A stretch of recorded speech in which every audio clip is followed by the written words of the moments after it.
Sampurasun barudak, tepang deui sareng Mak Entin dina acara Caki.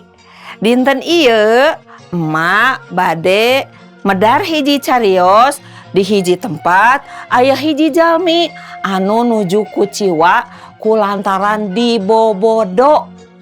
Nya, sakseni hayu urang tinggal heula caritana kumaha.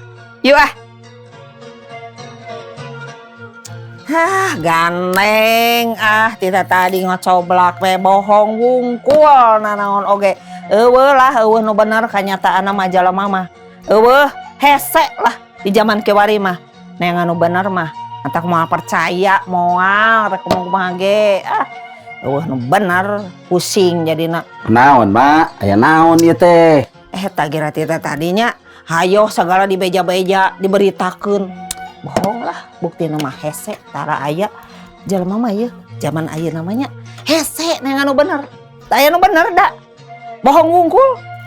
Aya, Mak. Aya nu tara ngabohong. Saha memangna?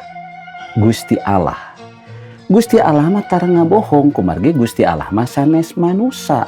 Mantenna mah upami nyabda sayaktosna tara ngabohong. Oh, ini nya. Jadi orang percaya teh kudu ka Gusti Allah atunya. Leres, urang kedah percanten ka Gusti Allah kumargi Gusti Allah mah tara ngabohong kumargi anjeunna mah sanes manusa. Nya lah ari kitu mah.